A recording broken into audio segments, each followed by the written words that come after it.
Xoloxaiti and His People. An account of the folkways of Harakwe's kindred for the traveling foreigner.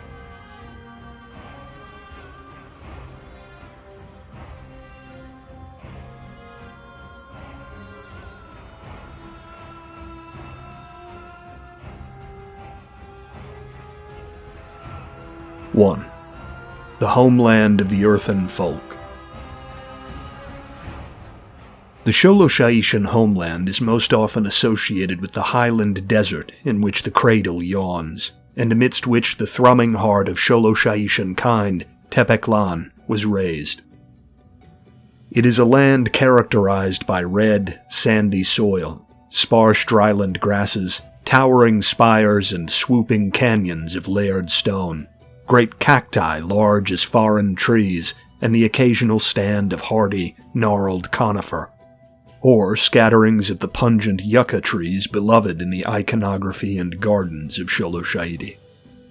Agriculture here is not impossible, but hinges widely on the presence of lake or river for irrigation, with the basin in which Tepeclan itself was built boasting the best land for the growing of corn, squash, or amaranth.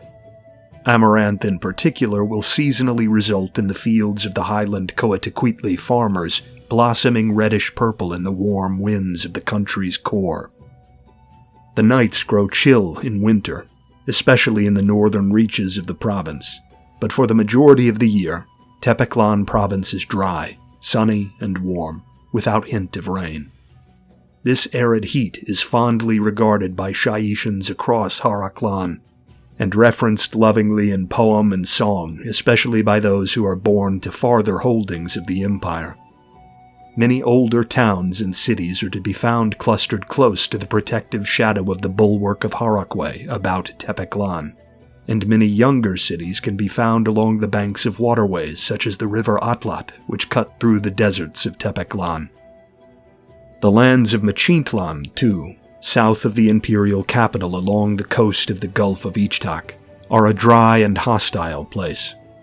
Bountiful as the coast of the Gulf is with red snapper, grouper, tarpon, shark, and squid, the salt wind and thickened sand make the coastal desert less than amenable to crop rearing. Turkey and llama are raised by farmers, but not in the quantities found in provinces more famed for their provender. The lifeblood of Machintlan has always been the sea, and it is by way of the water that the province and its coastal capital prosper. Most of the towns and smaller cities of Machintlan can be found scattered about the northern beaches of the Gulf.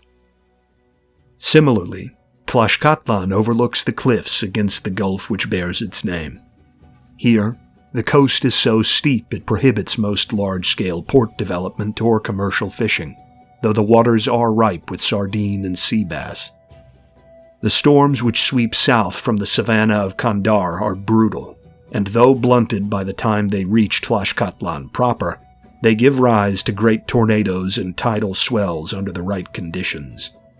Its main produce is agave, and the liquor distilled from it, which is famed across the empire's holdings for its smooth quality and potency.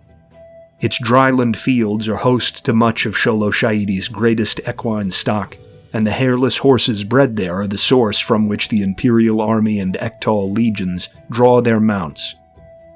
The scattered diaspora of Kalquayam in savage Kandar have lent the province a sizable minority of Harakwe worshipping Kandari, and the Coatiquitley commoners descended from this stock are particularly amenable to the breeding and rearing of these beasts, just as the Ektal among their number are often drawn to service with the cavalry. Tlaxcatlan is one of the most sparsely populated provinces in the empire, and beyond its capital, only occasional towns and villages are to be found along its cliffs and rolling inland hills. But let it not be thought highland desert is the only landscape to be found inhabited by the people of Harakwe. Not far from the southern coast of the Gulf of Ichtak rises Milikatlan, the granary of the empire, embedded amidst the gold-green sea of corn and cotton which springs from the banks of the fertile river Milakat. Here is to be found the best farmland and grassland in the empire, and the soil produces more provender per acre than any other holding of the Shaitians. Tobacco, consumed here by pipe, is its most prized produce, and has become treasured across Xoloxaiti and throughout its protectorates, sometimes with variations in consumption, as with the Volvine, who traditionally chew or snort it. The more humid climate lends itself to thicker stands of forest, dominated by bottomland hardwoods like bald cypress and willow. Pigs from the New World are reared here, but are still strange to the Xoloxaitian palate, leaving the barns and fields to be dominated by capybara and llama bred fat and large for ample meat. Here, given the dark, rich soil and the plentiful rainfall, towns and cities are more evenly distributed throughout the lands of Milikatlan province. Just as alien to the highland desert are the deep, dark jungles of Tzonatlan, the southland city erected as testament to our hard-won victories in the War of Venom and Fang during the centuries of tears. Though 3,000 years of Xoloxaitian presence and development have tamed parts of the jungle, this is no guarantee of safety, for great spiders, venomous serpents, prowling jaguar, and gigantic bats capable of pinning and draining a full-grown man hunt the shadows beneath Titan mahogany and fruitful zapota. Its waters are home to catfish and giant arapaima, but also to crocodiles and ferocious carnivorous fish which make fishing treacherous for those who dare try. Beyond fruit like pear and banana which can be grown in orchard here, most of the province's mundane wealth is centered in gem mining and the harvesting of medicinal plants which grow thick in the jungle. The most famed produce, and the most lucrative, is cacao, for Tzonatlan is the font of most of the world's chocolate. While town and city are to be found beyond the bounds of the capital, they are restricted to small river and roadway, or else to the clear-watered coast, where the worst of the jungle's denizens can be kept at bay. The jungles of Eztlan province in the southwest are tame by comparison, and far less black and menacing in the eyes of the Empire. Host to the panoply of luminescent flora of the Lautan archipelago, some spans of its rainforest are navigable by night without use of fire or torch. The fig and rhododendron grow thick in the shade of towering tuolong trees whose floral honey is the envy of the perfidious island Lautani across the strait. Fishing and the production of Lautani silk, as well as the breeding of great tropic birds whose vibrant feathers are prized by the aristocracy and ektal of Xoloxaiti, are practiced by the noble Harakwe-loyal catfolk of the peninsula. Their number comprise the vast majority of the young province's residents, and their settlements are to be found throughout the humid lands they love. Then proud Kushkotlan in the north, with its towering snow-capped peaks and harsh winters. Its valleys are home to a variety of pine, and in the north, where the foothills descend to touch the brutal Ida lands, to great stands of redwood, dwarfed only by the vast Appalachiad chestnuts of far Sion. Mountain goat roam with cave bear and the pale highland apes the hated Ida across the border have hunted out of their wastes.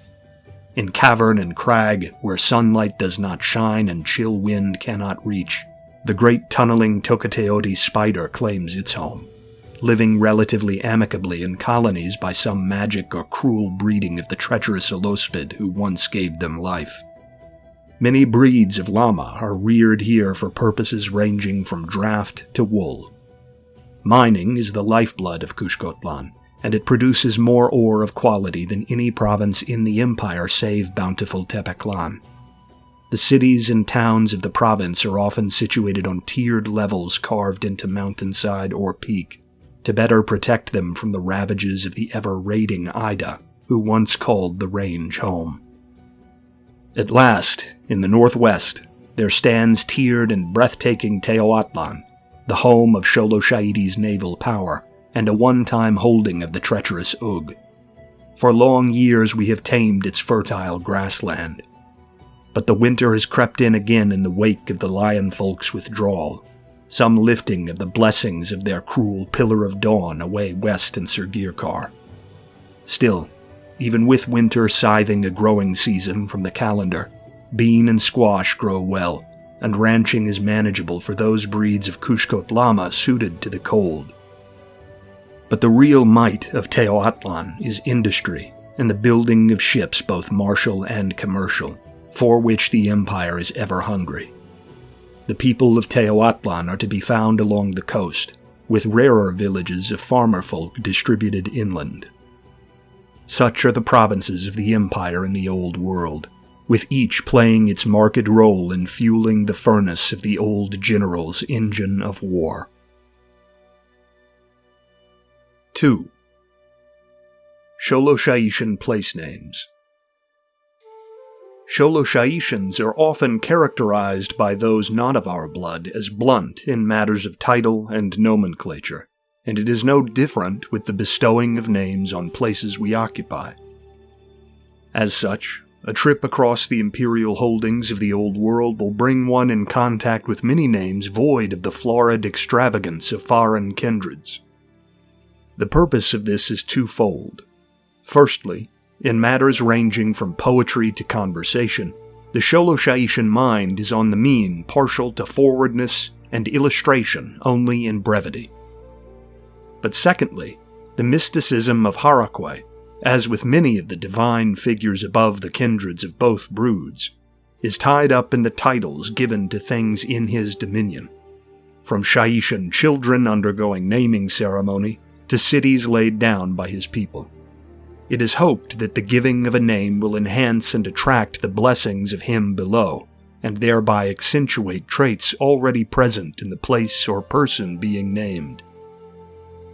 As such, famed Tepeclan, from the Xoloxaitian Tepec, was dubbed bountiful and blessed due to the heroism of its winning during our ancient uprising against the hated Ida, and the hope that its place in the cradle would be one of plenty and prosperity. Michintlan, from the Xoloxaitian Michin, for fish or fisherman, was named for the provender of its waters, and to encourage the folk settled along its streets to take up the net and rod for the good of our people.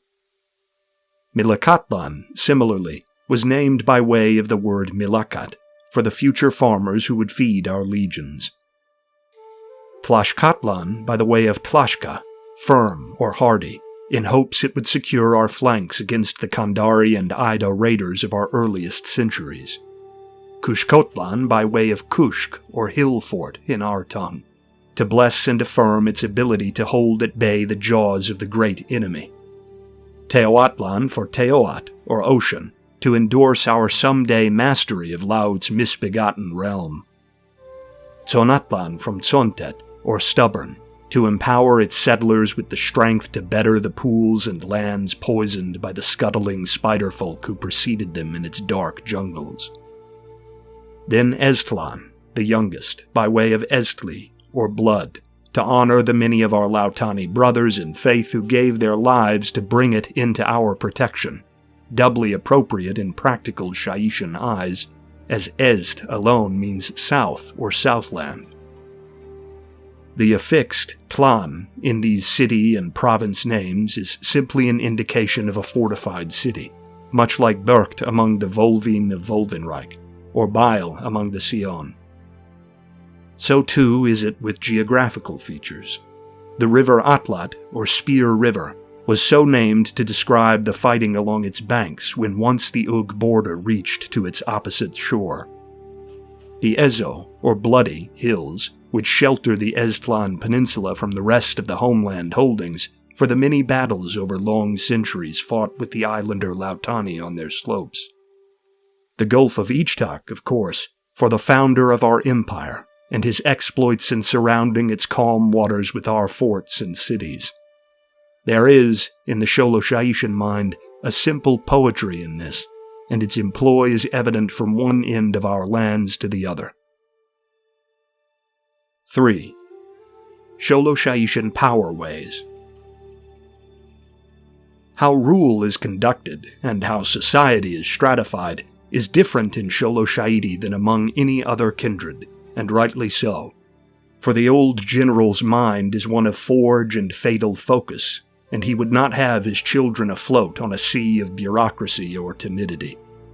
The castes, such as they are, for that is not a word native or comfortable to the Xoloxaitian tongue, are simple, with each below paying homage to each above, but none lacking the core legal and spiritual protections of its betters. Atop this pyramid is, as is natural, the speaker, or Tlatoani, and his kinfolk. The Tepexixco dynasty has led us for more than 4,000 years, and all trace some portion of their blood back to the molten veins of the god-man XIII, who traversed the Underdeep as mortal man, and received his marching orders in person from him below, only to return to liberate us in time of need.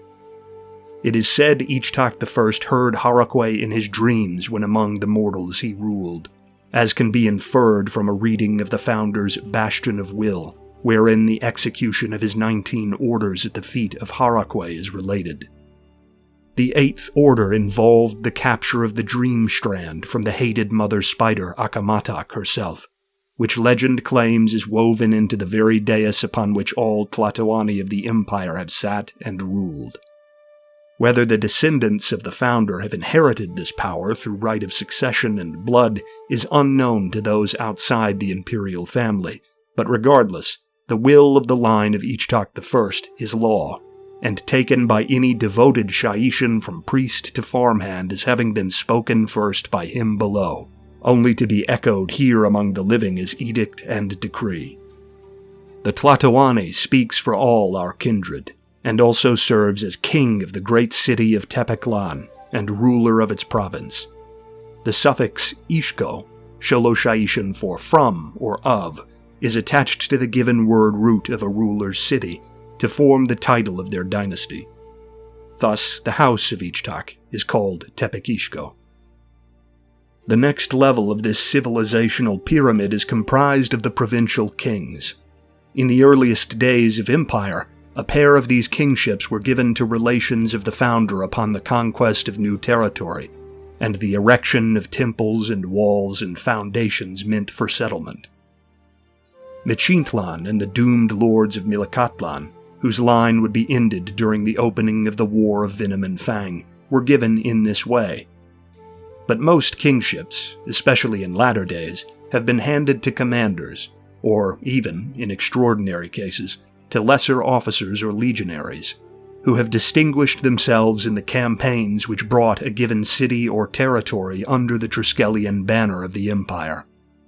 Such was the case for the Lautani-blooded king of Estlan province, who with the connections of his extended Hurubaya clan, or Marga among the catfolk, was instrumental in bringing about the historically recent transfer of the province back into Shaitian dominion.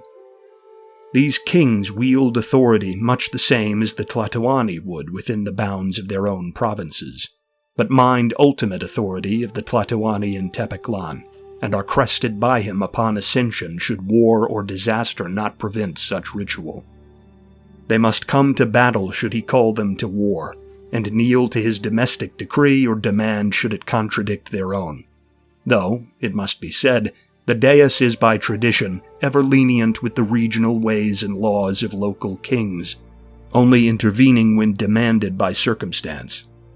These dynasties, too, have familial names replaced by royal dynastic title when first given their crests, so that the overlords of Estlan bear the title Estlishko, rather than Hurubaya, as they were before their ascension, though many of their other relations will, of course, maintain the old family name. The rulers of Kushkotlan are of the Kushkotishko line, the rulers of Michintlan, Michintishko, and so on. The priesthood of Harakwe is next in line, though it could be said the Ektal hold equal sway in terms of respect and social authority. Their numbers are comparatively small, almost universally comprised of maimed or retired Ektal legionaries, or else of injured initiates of the Ektal's academies. They are, bodies allowing, required to serve years as frontline chaplains under arms upon coming of age as part of their education, and can volunteer to reprise this role in times of open war. They are the repositories of our holy texts, from the Bastion of Will to lesser treatises and commentaries comprised by later Tlatoani and clergymen, and play a vital role in shepherding our folk in times of strife or struggle. They have the ear of the kings of the land, and their temples and schools are, like the palaces of our land, often housed beneath or within the central temple of any given great city, giving them close access to the ears and hearts of the ruling dynasties. Then the XVIII, honored by our friends and feared by our foes. It would be a misnomer to label the XVIII nobility, but they carry much of the social awe and prestige often lent nobility by other kindreds. The XVIII are the professional soldiers of the empire, and they are forged in the harrowing halls of the Kalmakak, the House of Tears. These academies are legendary for the physical strain and mental hardship inflicted on the youth enrolled with them.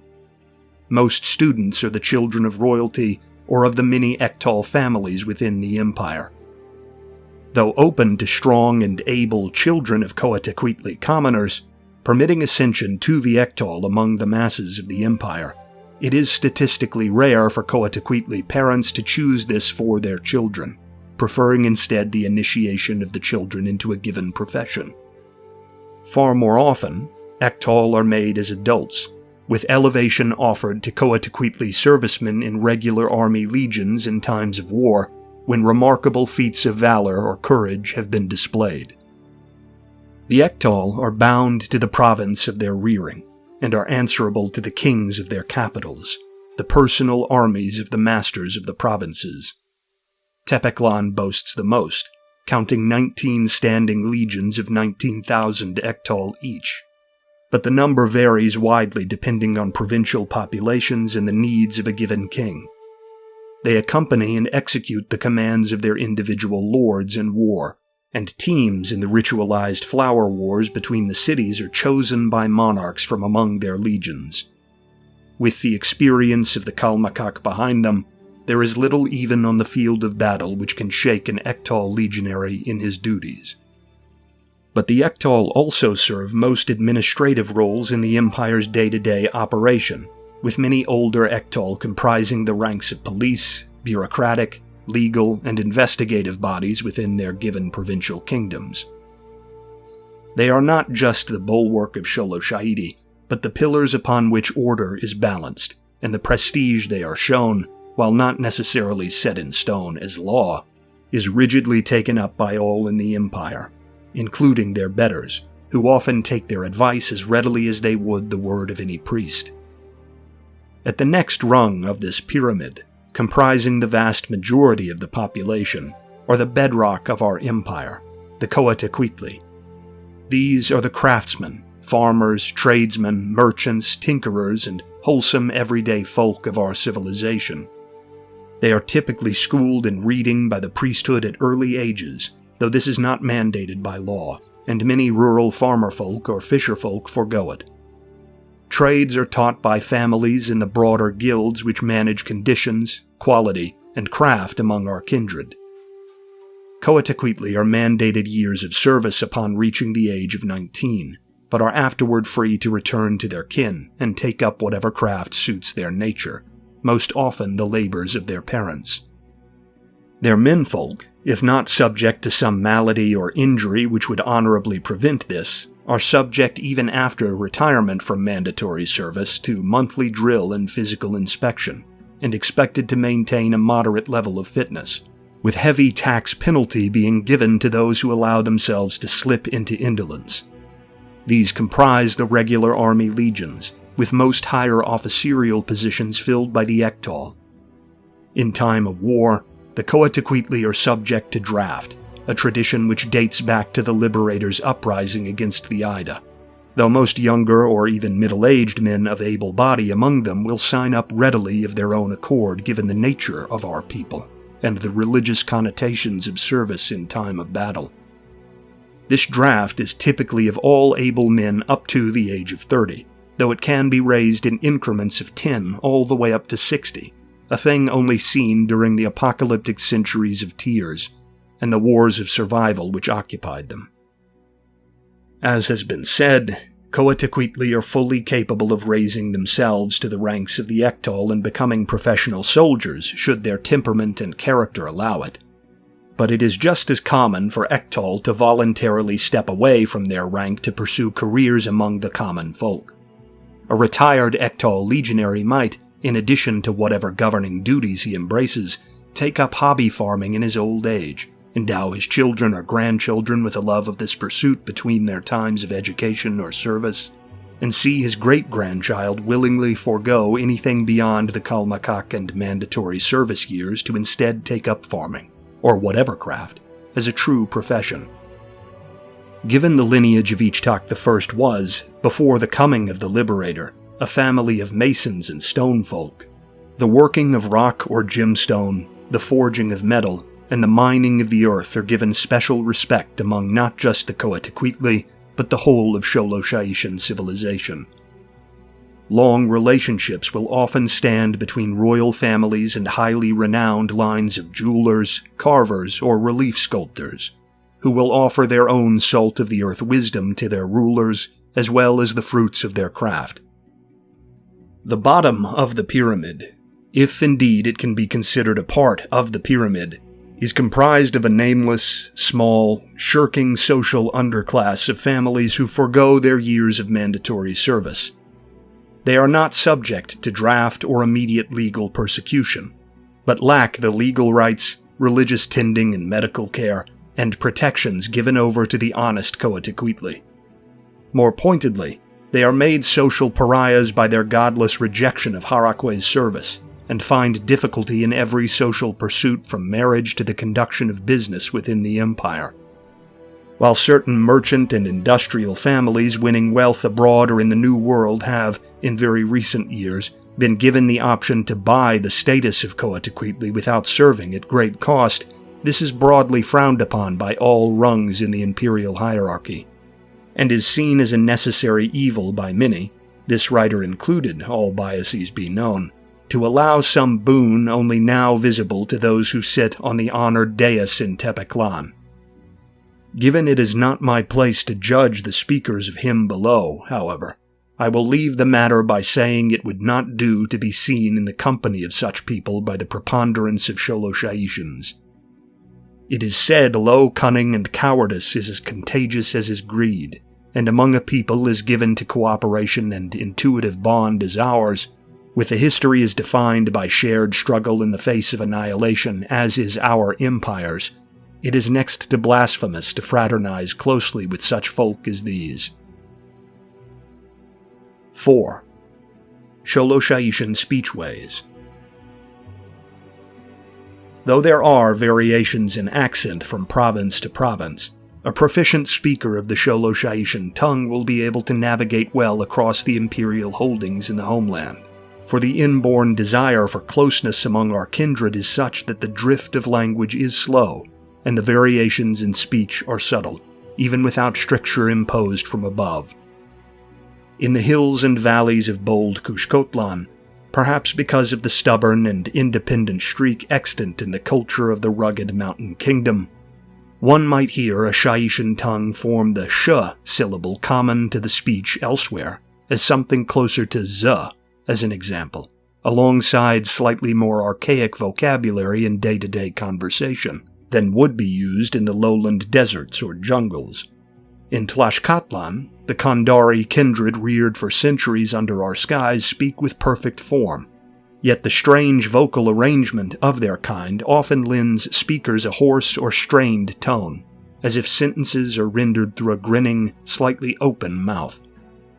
Estlan, with its Lautani population, is perhaps the most heavily slanted in its sayings, for most of its catfolk populace still speak the tongue of the Isles at home, and the lilting accent common to foreign children of Laut still lives on in them.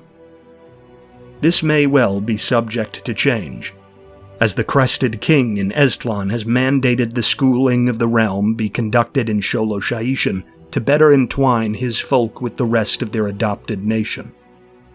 But doubtless, small survivals of idiom and syllable stress will remain for centuries more. The outlander traveling Xoloxaiti will quickly realize idiom and saying are often tied to stone or metal or gem.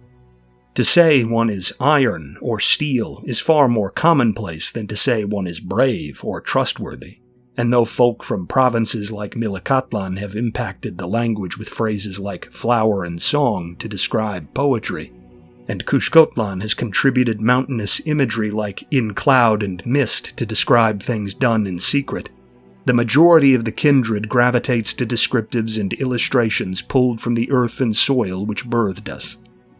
To say one is stony or rocky is not, as among some other kindreds, an implication that described is cold or distant or raucous, but rather that one is useful or dependable.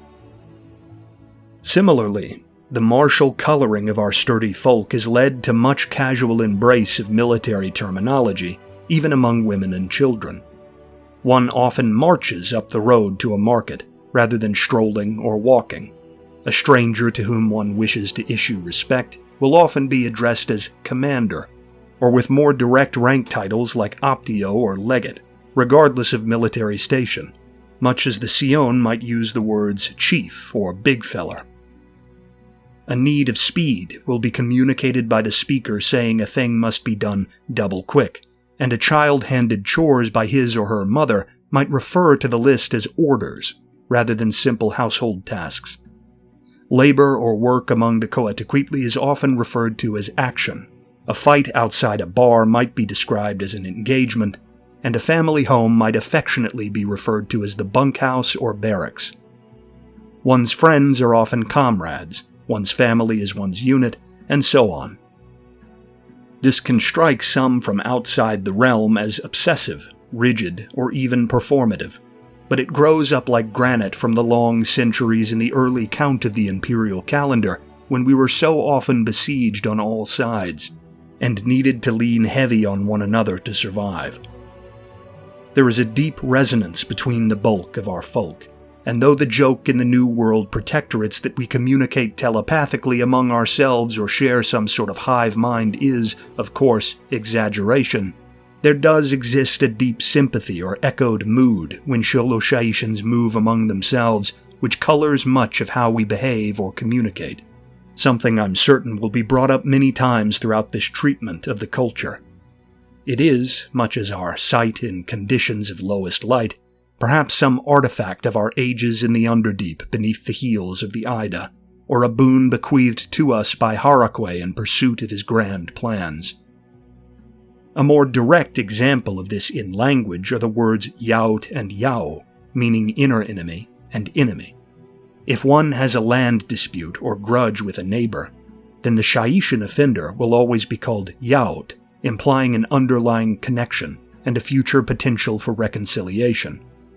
An external enemy combatant is simply yao, and there is no such meaning tied up in the word.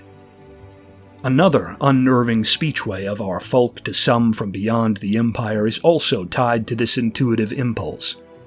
Xoloxaitians grow in close-knit families, academies, and trade schools, and in the case of men, will see time after in the service of the kingdoms.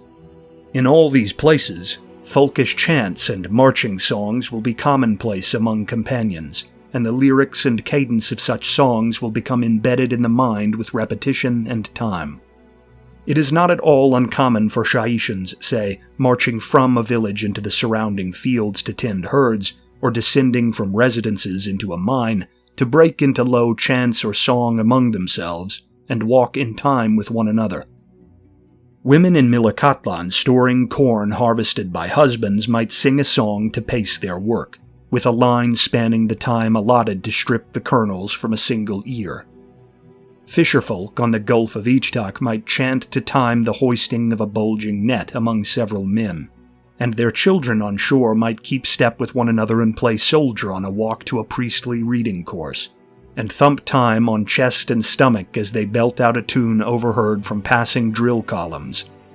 The quarries of Xoloxaiti are alive with tool striking in time-to-work songs, and the factories in our cities are seldom without massed chanting or even whistling to pass the work in communion. It has been said abroad, with no small degree of honesty, that to see a group of us in motion is to hear a group of us in marching song. If you wish to earn the trust of Shaitians in the homeland, A fantastic way would be the learning of some of these songs. More so than any polishing of pronunciation or custom, this will endear you to the folk of the earth. 5. Xoloxaitian building ways. As befits a people born of rock and stone, it is almost unheard of within the empire to build any structure of wood, or even mud. Xoloxaitian architecture, from a simple Coatzacoalcos home place to a sprawling foundry meant for the forging of war machines, are typically low set, being no more than 2 or 3 stories tall above ground at most, and much more typically, are comprised of a single low-ceilinged entry hall, which opens onto a much more expansive series of corridors and chambers below soil or stone. Walls are thick and fit for siege, as the saying goes, and are built not of small brick, as in Gunug or among the Volvin, but rather of fat blocks of locally quarried rock, polished or left rough as taste dictates, whose color varies depending on the region, such that one Xaitian city will have an entirely alien palette to the next. Tepeclan is famously a dark city of black marble, smooth-sheeted obsidian, basalt, and shadowy granite, all pulled from the deep subterranean quarries which sprawl beneath the cradle of old. But cities like Mechintlan are red things of sandstone, jasper, and igneous basalt pulled from the coastal cliffs, and Cuxcotlan is a sandy-hued and dour place carven from the mountain heights. The methods of making, whether mortar is used or the weight and angle of interlocked stone alone is utilized to hold firm a wall, for example, are as varied as the stones themselves. Concrete, too, has been available to us for long millennia, but it is rare to see it used in conjunction with rebar beyond rushed military installations or the rare high-rise in cities like Tepeclan, which mandate its use. Useful as it is, concrete is widely considered an artless thing, and Xaitians take great pride in road, home, and workplace as expressions of the art of the founder's line. I can already imagine those who have only ever seen Xoloxaitian streets or row housing from outside scoffing at this implication that a truly Xaitian structure is a work of art. But a step into a Xaitian entry hall and a descent down the stairs into a family compound would sweep away such protests, for I have yet to see a foreigner from our protectorates hide a mingled delight and surprise at the sight of an underhome. Candle and lantern light, along with luminescent fungus from the outer layers of the underdeep reared by the priesthood, throw warm hues into glittering ceilings of quartz or glass or obsidian, and their dancing swells and gutters paint the chambers in soothing shadow against stark flame. The glimmer of gems readily available in this or that region is caught along walls engraved with family trees and scenes of either myth or blood relations at war or work. These places are next to ageless, such that a family might dwell in a home built 2,000 or 3,000 years prior, or freshly raised the last spring, and little difference save smoke stain will show the difference. Stone chair padded with wool or silk next to hearth, warm in winter and cool in summer, rich with the scents of seared tortilla and spice meats to welcome one home in the evening. These are the things a Xaitian holds dear. Even modest Coatzacoalcos will be able to receive off-cuts of gem or stone free of charge from craftsmen in town or city, and should they be unable to shape or mount these things themselves, then the prevalence of the honored crafts across the empire will ensure someone in their extended circle can. Indeed, the impulse of the Xoloxaitian to communal endeavor is such that a new family in a small town might expect the whole of the population to set aside time in the first months of their residency, to bustle like bees through fresh-dug channel and chamber, and aid them in the construction of a fitting home. The speed and efficiency of Xaitians at work is best characterized by the great temple Xahuitzul in Tepeclan, 3 miles tall from the basin of the city crater, and more than 14 miles wide at its base.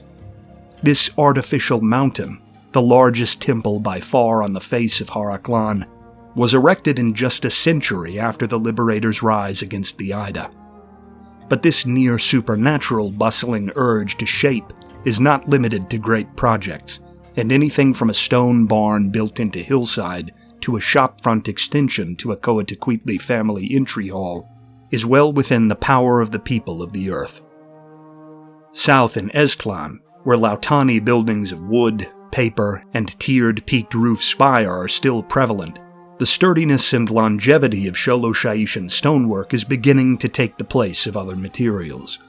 Moss-covered pale walls of block now sit beneath the roofs of buildings reared in the peninsular Lautani tradition, though often entirely elevated above ground on pillared foundation of concrete to prevent flood damage or pest access, with window and balcony to allow the catfolk to enjoy salt winds from the sea.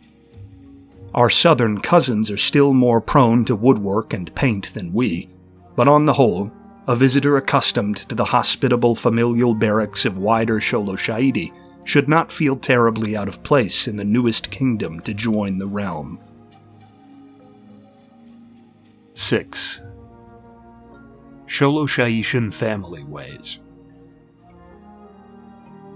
Xoloxaitian culture, for all its singing and communal interaction, places a heavy emphasis on the privacy of intimate or affectionate expression among family members.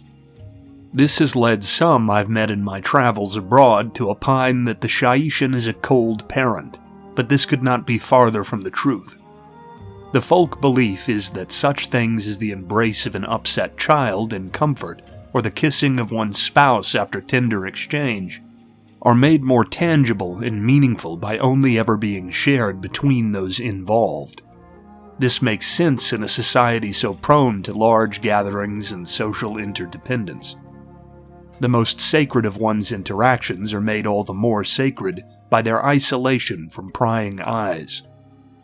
It would be considered near pornographic for a Xoloxaitian, man or woman, to consider publishing or relating the poetry or silent confessions meant only for their ears, or read aloud a warm letter written to them by a child away in the field or off at academy.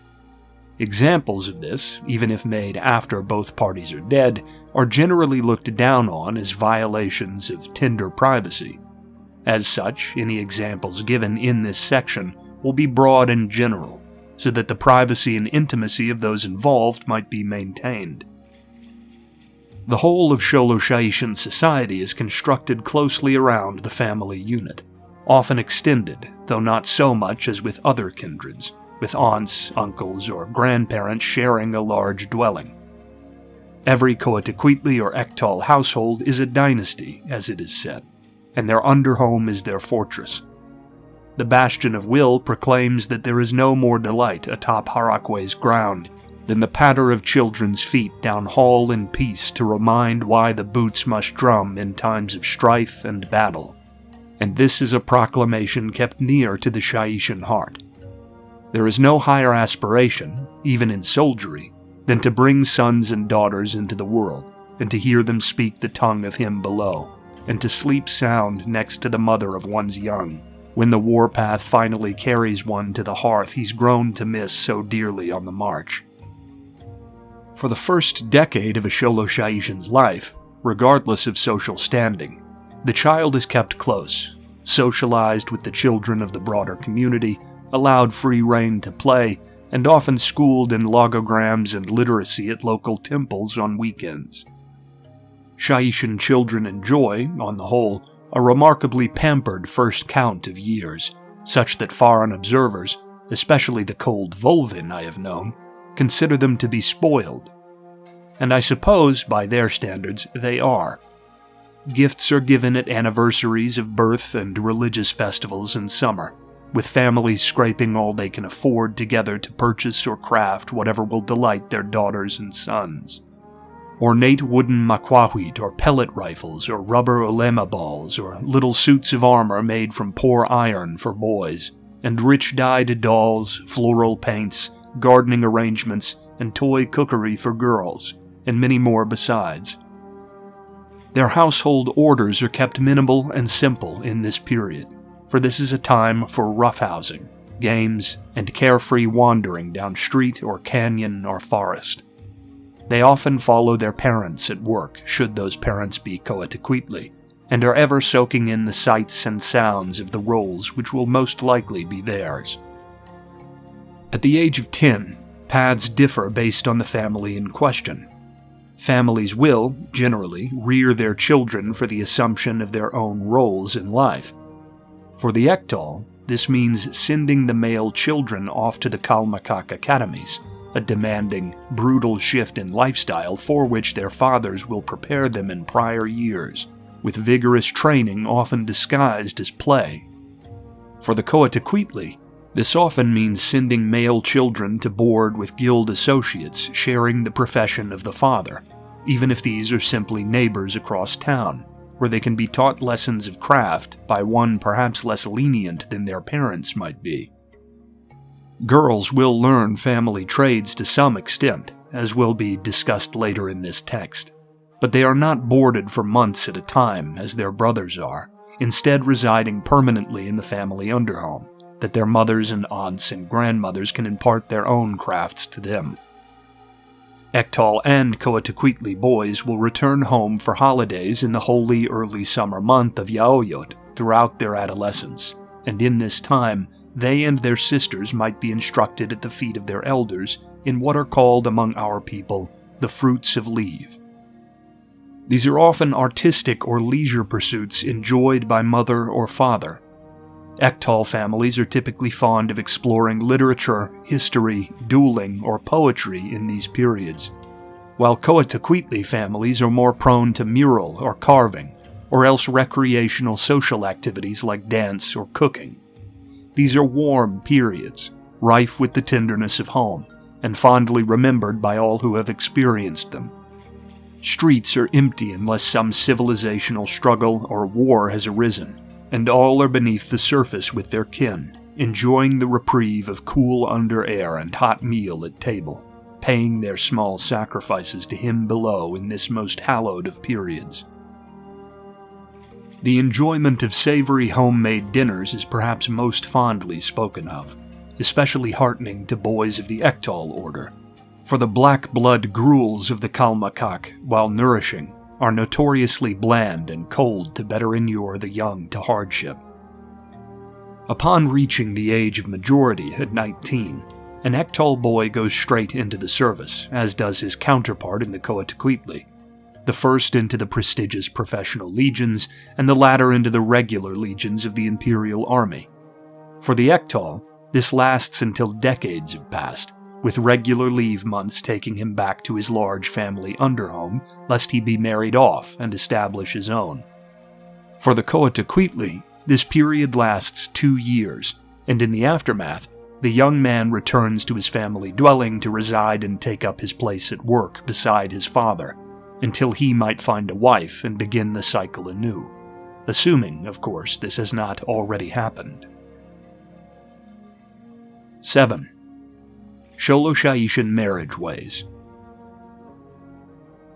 Xoloxaitian courtship is what might be called, by the standards of other kindreds, moderately arranged.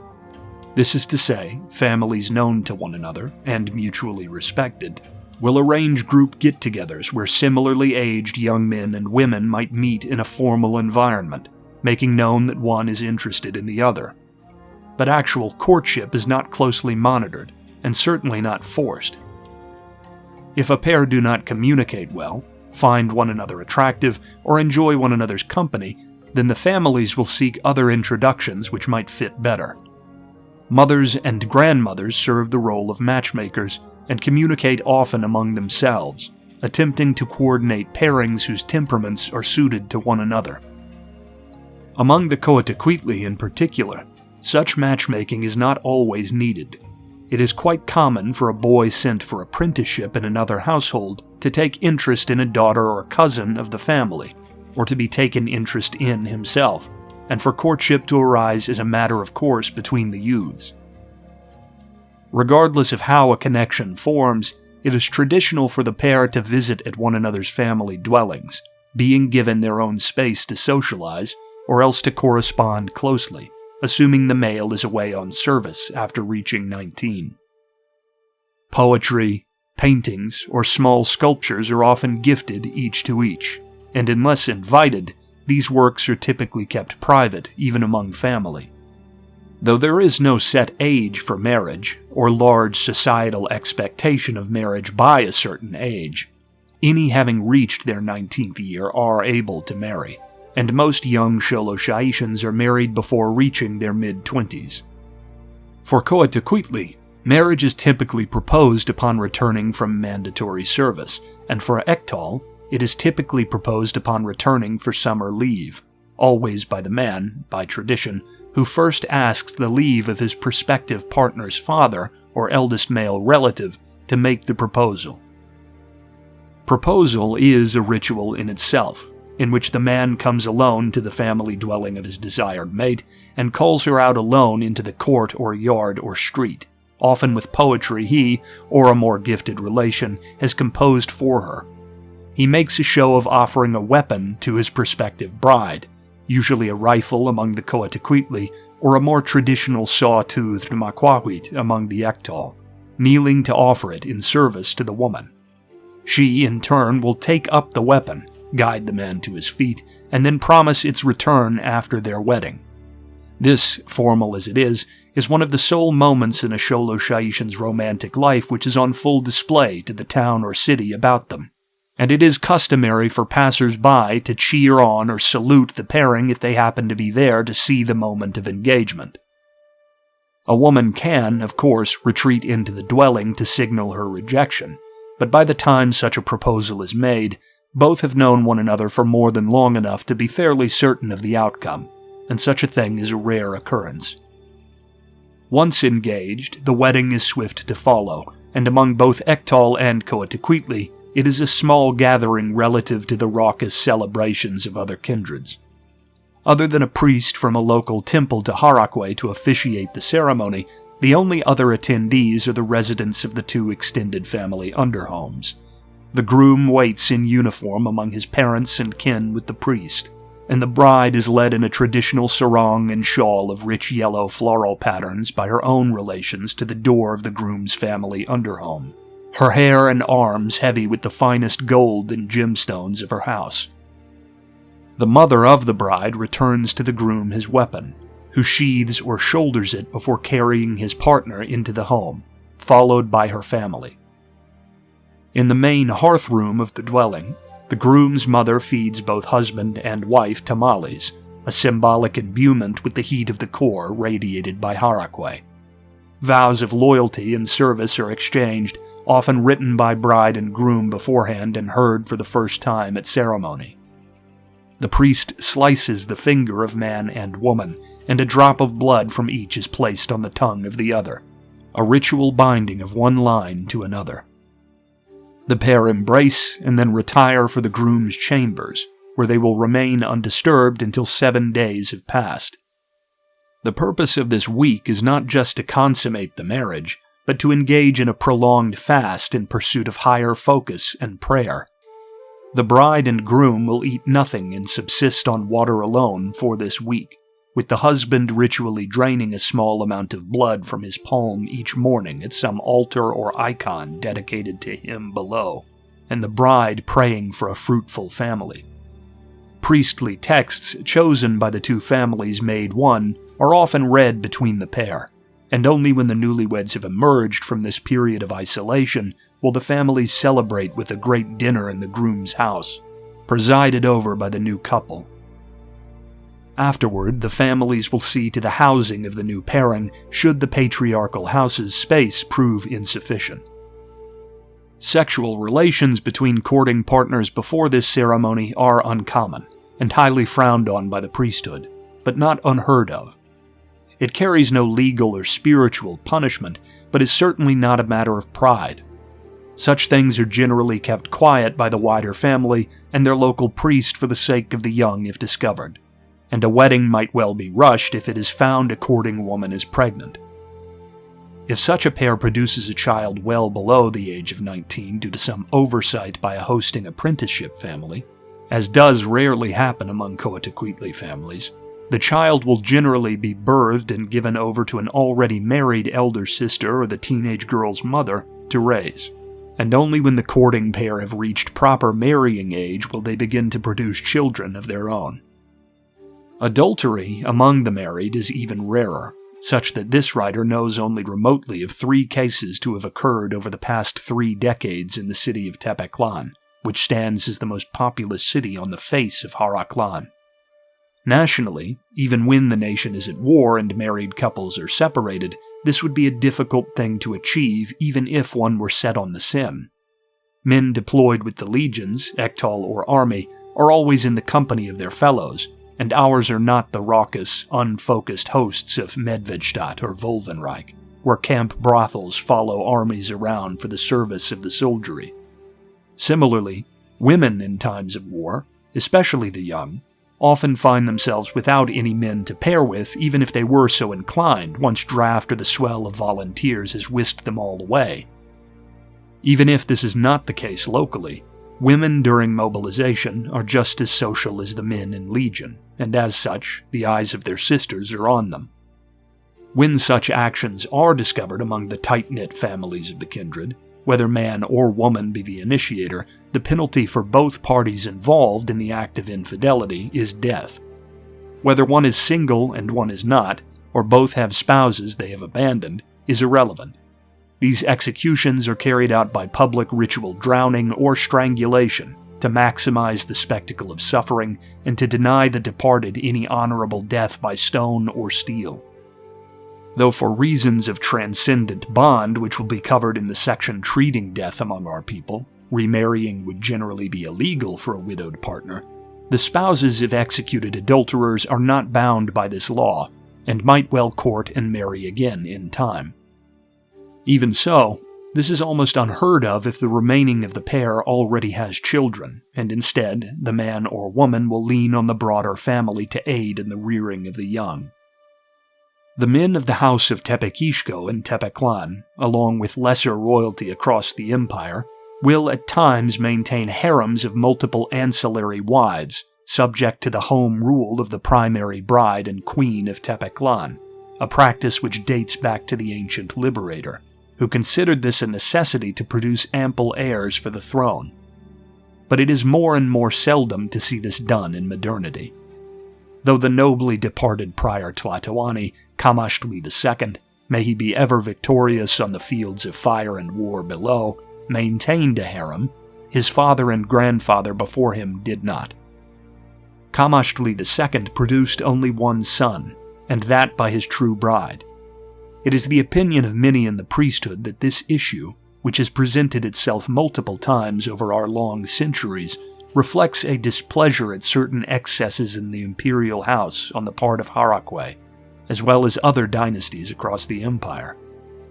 God of order that he is, the ire of the old general is not to be scoffed at, and the interest in these small harems among the nation's nobility is fast dying out. The Lautani in Eztlan are far stricter in the familial control exercised by their margas upon prospective couples, but such details are better delved into in discussions of the Lautani of the Isles and the Domvrid, for despite their hatred of one another, our peninsular cousins still practice courtship and matters of the hearth in much the same way as their estranged islander kin. 8. Xoloxaitian gender ways. The Xoloxaitian civilization, seen from without, may appear readily dominated by men, and indeed, the martial character of the civilization does place men upon the rungs of power. But the wandering foreigner will find that women are not helpless, and indeed, when the empire goes to war, the legions could not march without these women behind them. Since the ancient days of the founder, when the legions were raised, the wives of Coatzacoalcos farmer would take to field, or smith to forge, or fisher to sea, and so too is it today with foundry and factory and packing plant. The wives of linemen repair damaged wire, and the wives of physicians prescribe all from antibiotic to herbal remedy. The older women of the Ektal take up posts as lawgivers and home front administrators, and the younger staff recruiting stations and processing offices to allow their husbands to march for the field. These orders are taken by the wives of Harakwe's soldiers just as readily as the orders to the soldiers themselves, and they view them, rightly, as equally vital to our success in the field.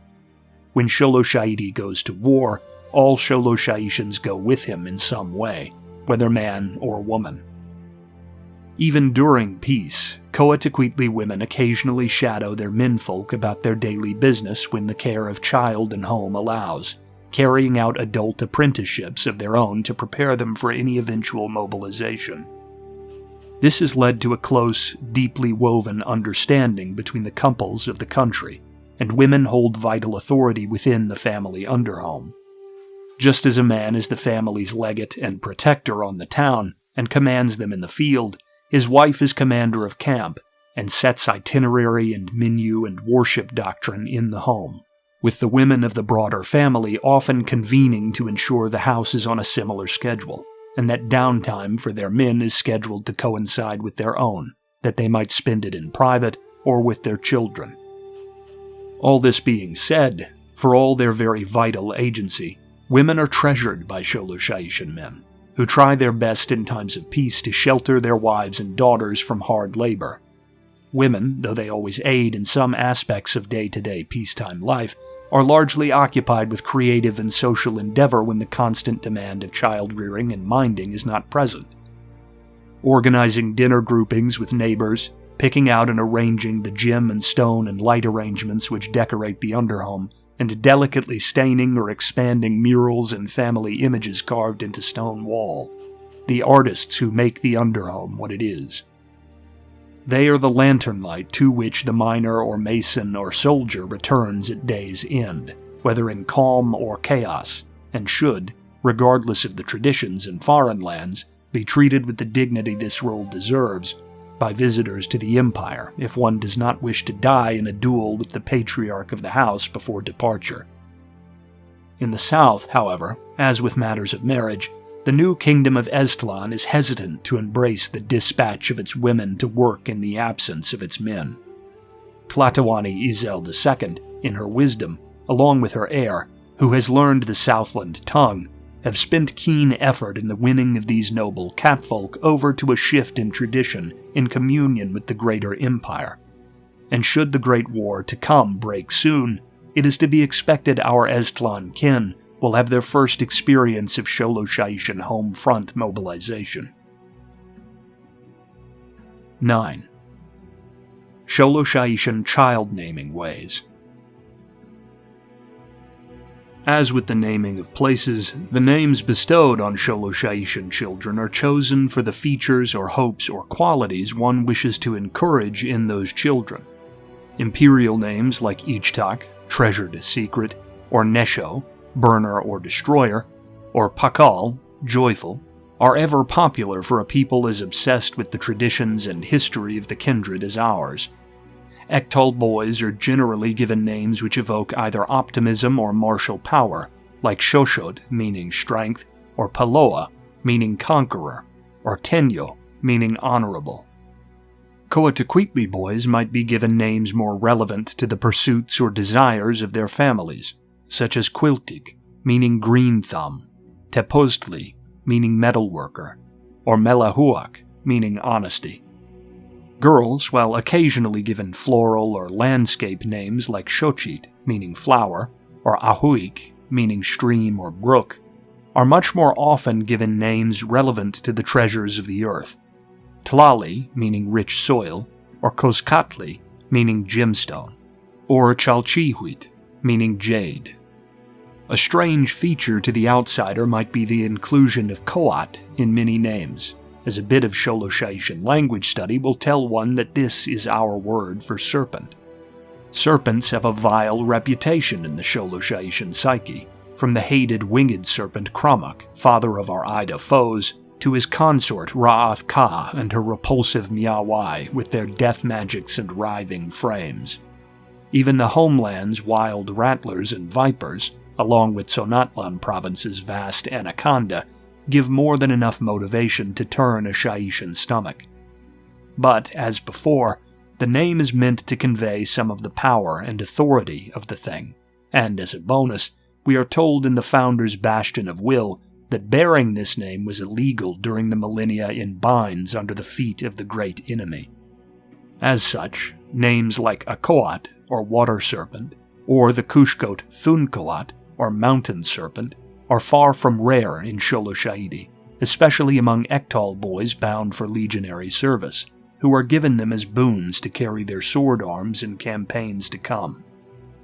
In Aztlan, as with the adoption of language, the Lautani loyal to the Tlatoani have thus far maintained their naming traditions, with children mostly adopting the names common in the Isles, often oceanic in nature, such as Palaud or Great Sailor among boys. But this too is beginning to shift. In this writer's own relatively brief travels on the southern peninsula, I have encountered 3 children dubbed Kamashtli, or Huntmaster, proudly introduced me by their parents in various towns of the Southland. Each was named in honor of the former Tlatoani Kamashtli II, who fell in the winning of Aztlan's freedom from the Lautani Duumvirate. 10. Xoloxaitian Deathways. This, beyond even our tradition of sacrifice in time of war, is perhaps the most famed of our beliefs outside of our lands. It is the topic I am most often interrogated on when first I make contact with educated men or women of other kindreds, and its intricacies are too much for me to ever hope to communicate all there is to learn here. Rather, take this as a rough guide, and pursue deeper study with proper priestly authorities during any visit to Xoloxaiti should the impulse take you. They are ever ready to educate the folk of our protectorates in the ways of him below. Famously, a Xoloxaitian man escapes the coil of rebirth through death by stone or steel. This is intended to mean in battle, and it should not be taken too literally. A man killed by the wooden butt of a rifle or the lead of a bullet is just as eligible for paradise as one felled by steel makwawit. This is the noblest exit a male soul can hope to have from this life, and though no loss can ever be without sadness for those left behind, the hallowed nature of such death is why the atmosphere of Xaitian martial funerals and triumphs after battle is closer to reverent celebration than somber silence or sobbing. The triumph procession to the cenote present in this or that Xaitian city brings the dead of war to the bank, where they are anointed with sacrificial blood and sent into the waters wrapped in a weighted shawl of silk or cotton woven through with chain, to descend the passage to the fields of fire and war. If a conflict be too immediate to allow such ceremony, the chaplains of a legion will coordinate rituals closer to the front, drawing upon their knowledge of the cenote system across the country to lend the husk of the honorably departed soldier as respectful a passage as is possible given the circumstances. Equally perplexing to those abroad are the female paths to the fields, of which there are 3. The first is death in childbirth, falling in the fight to bring Harakwe's life back into the world of the kindreds. The second is a mother's death to protect her young, falling at the doorway of the household, a fate often somberly remembered in song or poem from ages long gone, when devouring Ida raiders plucking infants from over their mothers' corpses was not so remote, and the threat of burning Ugg hosts razing this or that border town had not become a thing of the distant past.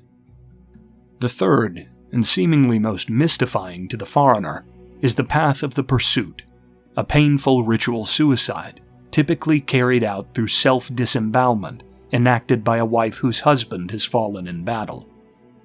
This ceremony of pursuit is testament to the devotion of the house mother, not just to her husband, but to Harakwe below, into whose embrace she escapes. The painful poetry in this is not lost on peoples who understand lives lived and ended as works of art, narratives woven from the blood of the gods who themselves formed the kindred from their blood. She will depart attended by her priests, traditionally after a prayerful feast with her remaining family. Then her body will be prepared much as was her husband's, and she will be sent to join him, and all of our honored kin, in their service to the old general at the core. The pursuit is, famously, delayed if the woman in question is mother to children below the age of majority, and she will refrain from taking the path until all have come of age to better shepherd them into adulthood. During this period, she and her children will take up the labors of their departed patriarch, assuming they are of the Coatzacoalcos. The most renowned instances of this are among the nobility, where queens might for a time take the dais of a city as regent in this interim, or even, as is the case with our own Isel II of Tepeclan, the dais of the Tlatoani. Not until a prince, whether he be son or nephew or some other younger relation, is aged for the role, will she pursue a departed king into the fields.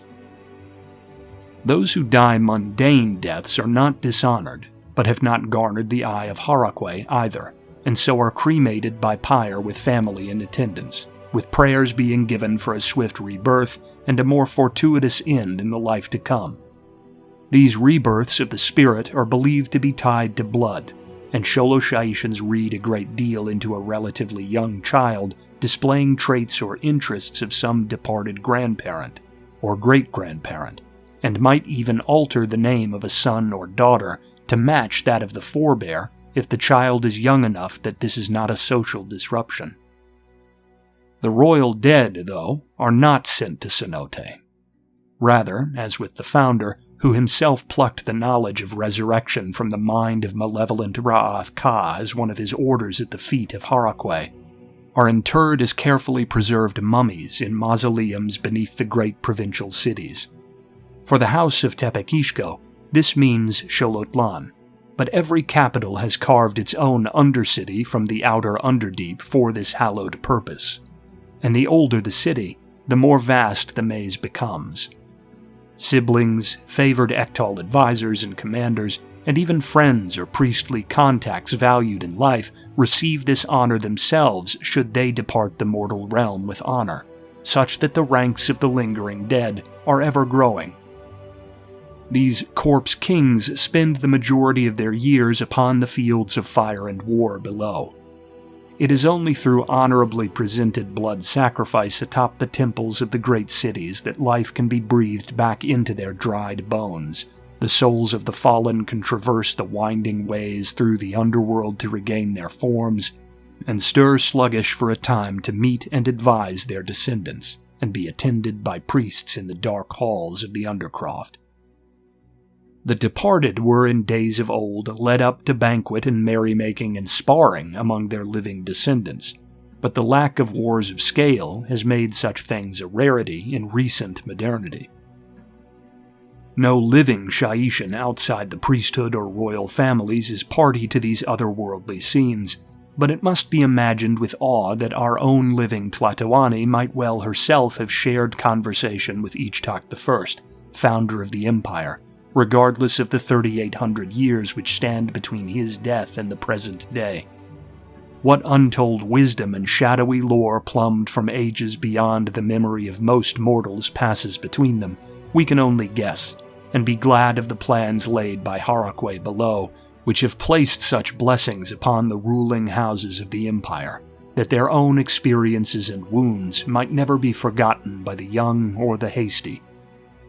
The Eztlan Lautani have long had to hide their practice of cenote burial, for the Duumvirit's priests are fast to dole out death in matters of heresy before their treacherous twin gods.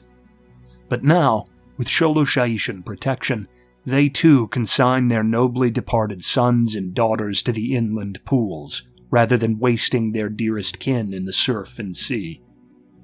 Masons and metalworkers from Tepeclan have been dispatched to the city itself, that the undercity of the royals, unforgivably damaged during the long occupation, can at last be brought back into service, and provide a haven for the fallen of the Eztlixco dynasty.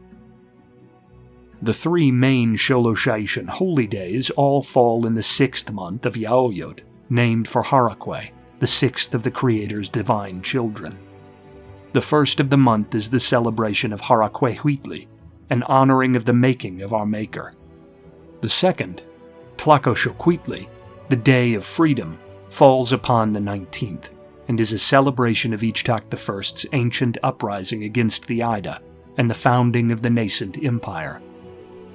The third, XVIII, the Day of the Dead, falls on the last day of the month, and is a time of communion with one's ancestors.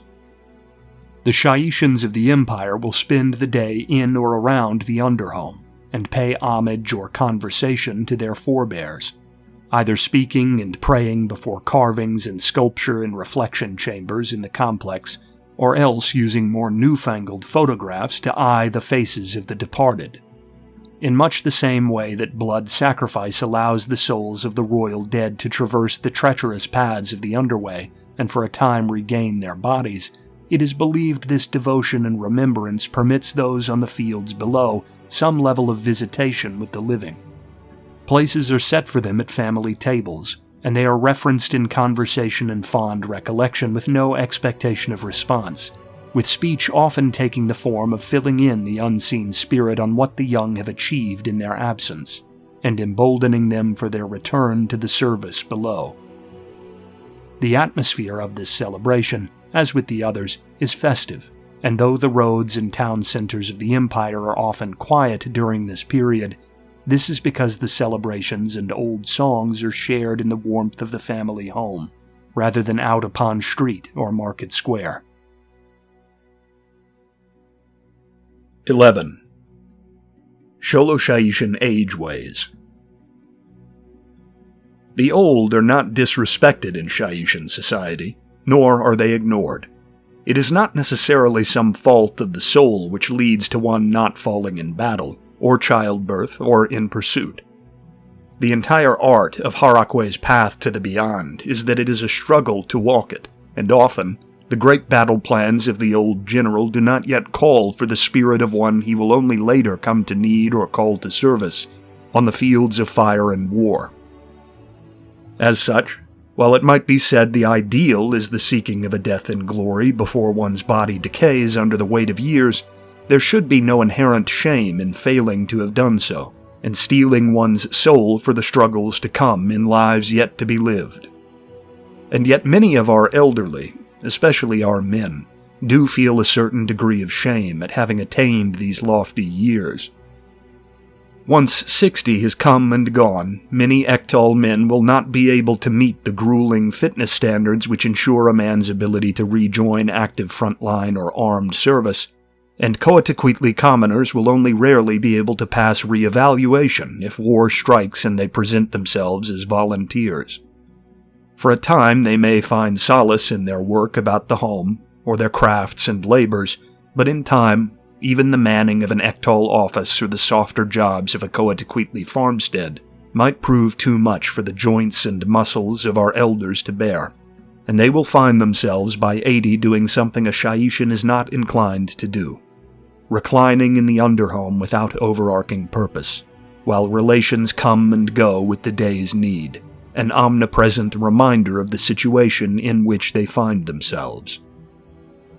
Their wives ease the strain of this period to a degree, should they still live. Reminiscences and tenderness couched between the jibes of old familiarity keep a mind sharp and a Shaitian heart kindled with the core fire. Should the husband die first, this loss is often absorbed better by the widow, as her matriarchal position in the underhome, and the managerial interest she takes in the doings of her kin, can often lend her some measure of the purpose her man lacked in later life. But even Shaitian men given over to the pain of age typically do all within their power to remain lean and fit with what activity they can manage, and as a general rule, a man will outlive a woman as the decades wear, assuming there has been no death in the field.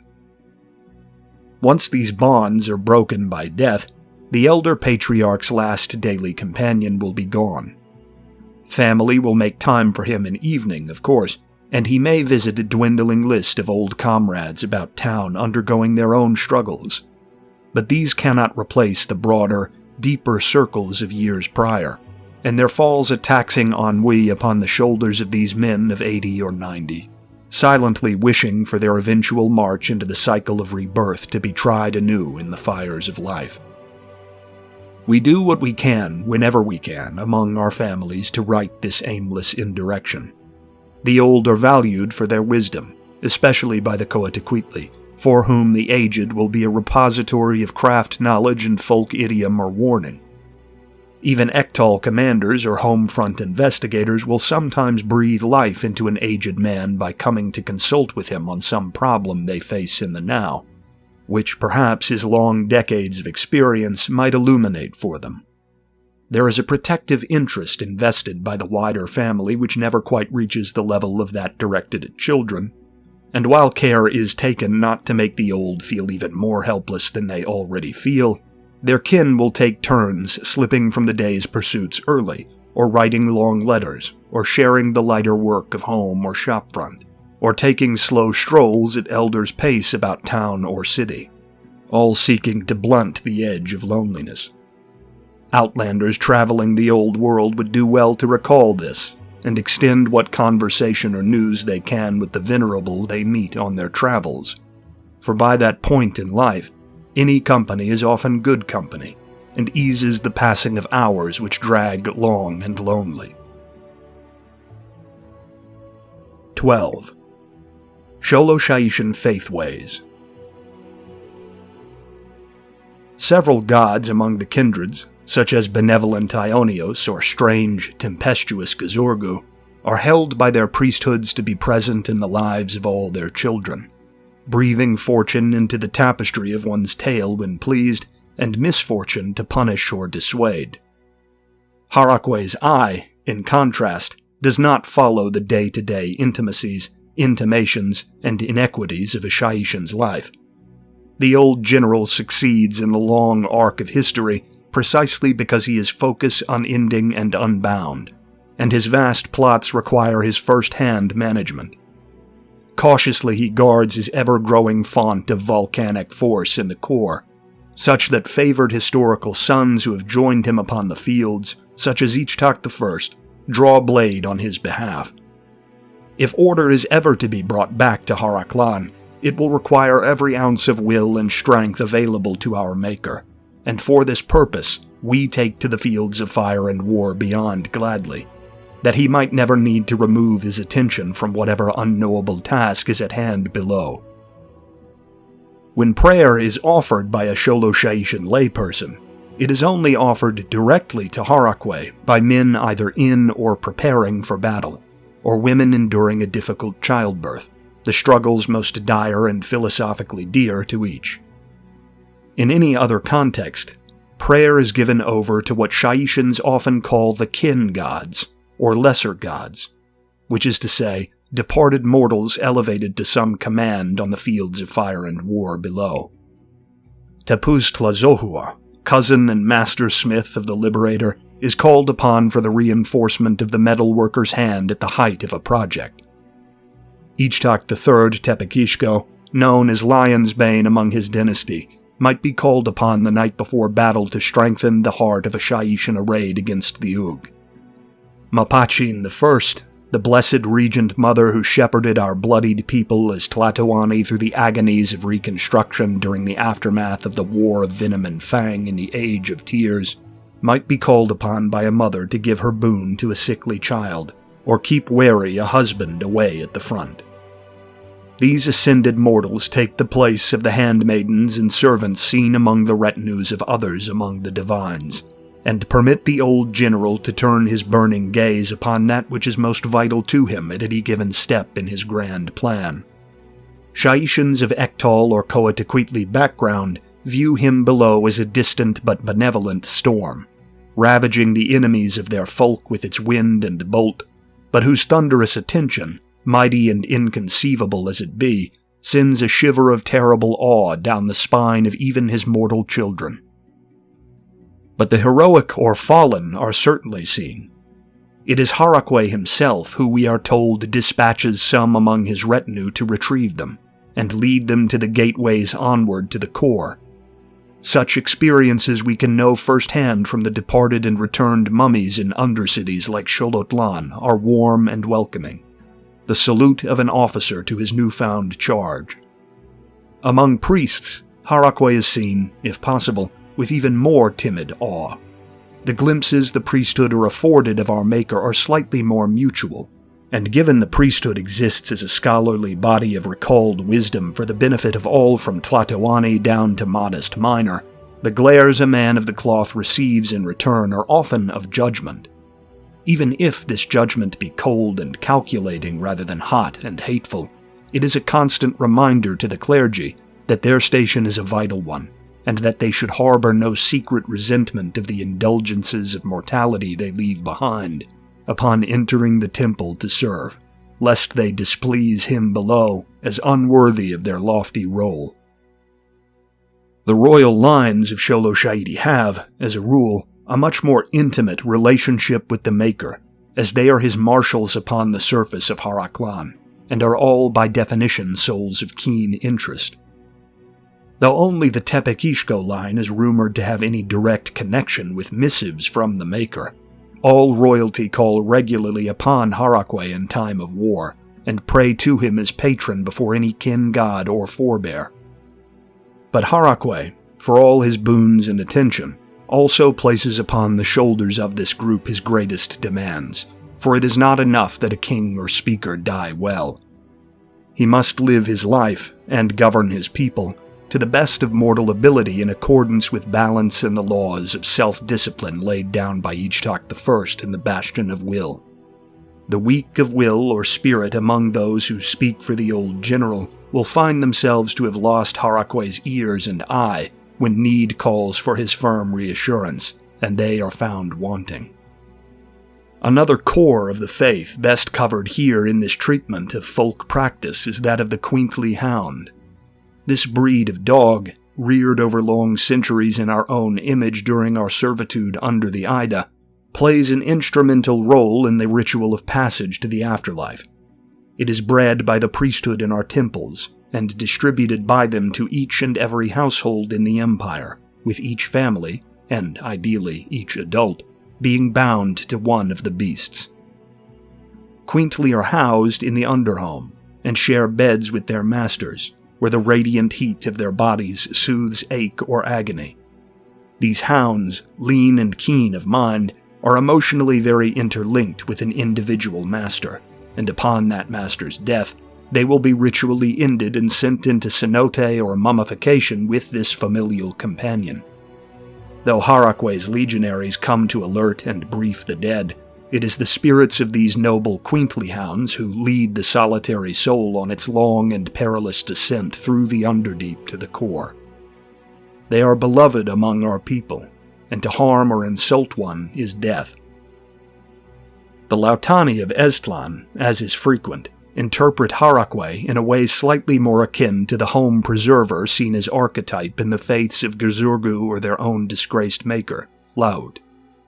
He is much more commonly called to intercede in matters of daily hardship or even love among them, and though stances of Lautani-blooded priests differ on the details of this, the bulk seem to hold the old beliefs developed in their long years as a hidden minority faith under the thumb of the Duumvirate, divorced from direct contact with our more orthodox temples. But given the fervor of Lautani believers, their ferocity in the field against even those of their own kindred, and the pleasure of Harakwe at their ascension to provincial kingdom as communicated to the priesthood, the temples of the imperial core are more than willing to allow this variation in interpretation. Had he below not been willing to humor these attentions, then he would not have called these noble spawn of another divine to him in the first place. 13. Xoloxaitian magic ways. The magics of the Xoloxaitian priesthood are many, but often subtle. Harakwe is a lord not given to frivolous expenditure of energy, and the crutch of mystic energies are not something to be expected from him below in any but the most trying of circumstances. Thus, his blessings are, in the main, things of craft and enhancement.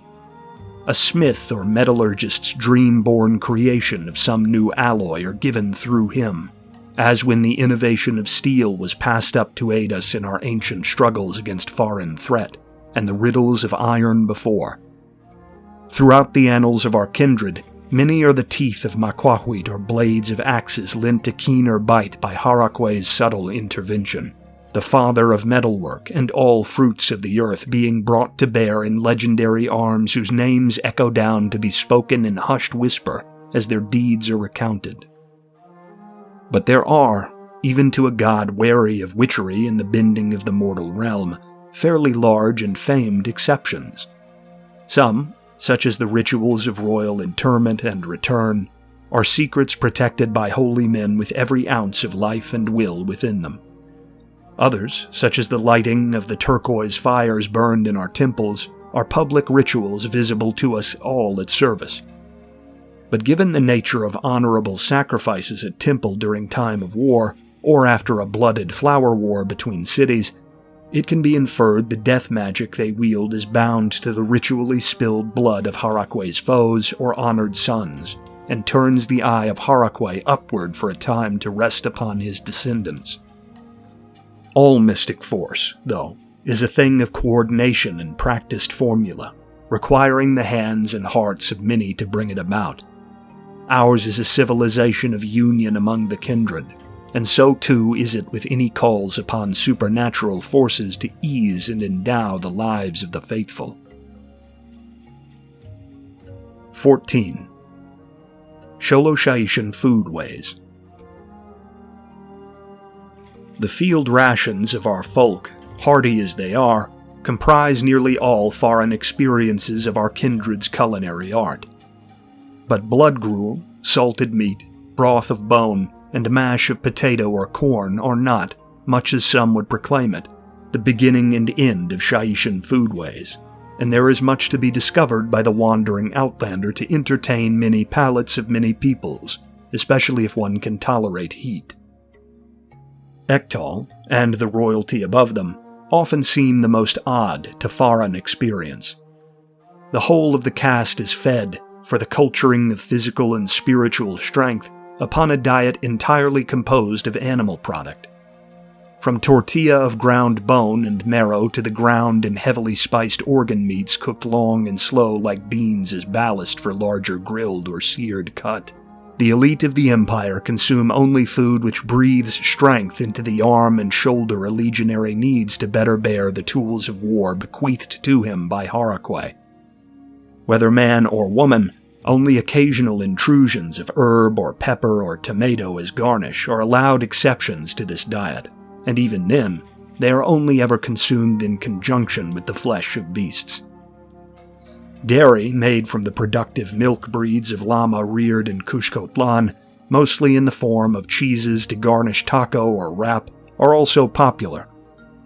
XVIII across the empire, even among the Lautani-blooded folk of Aztlan, tend to be larger in terms of both height and breadth than their Coatzacoaltli fellows. And beyond the calling of permanent struggle being amenable to the strong, this carnivorous diet almost certainly plays a role in this disparity in size, especially given its application to the young. The dishes of the Coatzacoaltli are based upon a foundation of corn and bean, and while ample use of turkey, guinea pig, capybara, frog, fish, and meat llama is widespread in each province, the dominant animal consumed depends on the customs and availability in a given region. Tlaxcatlan llama is renowned for the marbled fat and delicate textures it carries, while Tepeclan's cuisine is more suited to guinea pig and small game reared fat in hutches.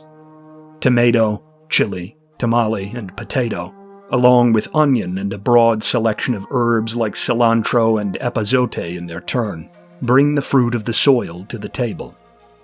Peppers in particular, whether pickled, dried, fried, or eaten fresh, are a favorite across the empire, and a summer's holidays across Yaoyot would feel chill without them.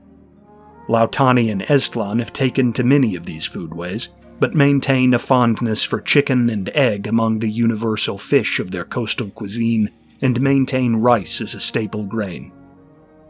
Pig has crept in from New Xoloxaiti and Volvenreich, and with it, agrarian Milicatlan has become a place of swineherds as well as llama keepers. The bacon and sausage, especially Milicat chorizo, has for centuries been seen as alien and potentially poor for the health in the home provinces when compared to wholesome meat llama. But over the past 5 decades or so, it has slowly been winning over the matrons of the homeland. Underhome suppers might now occasionally feature pan-fried pork belly or jowl upon corn tortilla rather than traditional slow-cooked turkey. It has not supplanted old proteins even in Milicatlan, but if a traveler is of the New World, then familiar flavors are certainly available to those willing to seek them out. Dessert likely needs no introduction even to foreign readers, for chocolate has its roots in southern Milicatlan and Sonatlan, and is now enjoyed even among our enemies in places as far-flung as Guangdong and Medvedstad. The favorite way to enjoy this produce within Xoloxaiti is in the mug, where it is made hot in milk and mixed with vanilla and allspice. But smaller chocolate treats coated in honey are popular among children, as well as sweetstones. A common ceremonial finger food during Coatiquietli celebrations, these are rounded cookies of cornmeal with chocolate melted into the dough before a short baking, leading to a sweet, dense, chewy, egg-shaped stone the color of good soil. It is also common to use chocolate as a dip for fruits like banana, papaya, guava, and cactus fruit, especially as refrigeration becomes more and more widespread throughout the provinces. But beyond chocolate and the tarts, barks, and steaming spiced drinks to be made from it, amaranth and honey generally are the order of any given day. Xoloxaiti, a sweet dough made from pumpkin seed, amaranth seed, and honey carefully reared around certain highland flowers, is cut into shapes depending on season and holiday, in much the same fashion as Volvine cookies. Lautani delicacies like pisang goreng, or fried banana, have also become popular. Alcohol comes most famously from agave, which is used to make the tequila exported across the protectorates and enjoyed by the royals. Estlan has done its part to popularize some of the fruit wines beloved by the Lautani more broadly, and bottles born of banana and papaya and mango are to be found here and there among adventurous Xoloxaitian families. But the day-to-day drink favored by Xaitians is corn beer, or chicha, whose strength varies depending on the recipe and method. This drink is brewed by the priests in temple, and though they seldom indulge themselves, its sale makes up a great deal of the income of any given local religious sanctuary.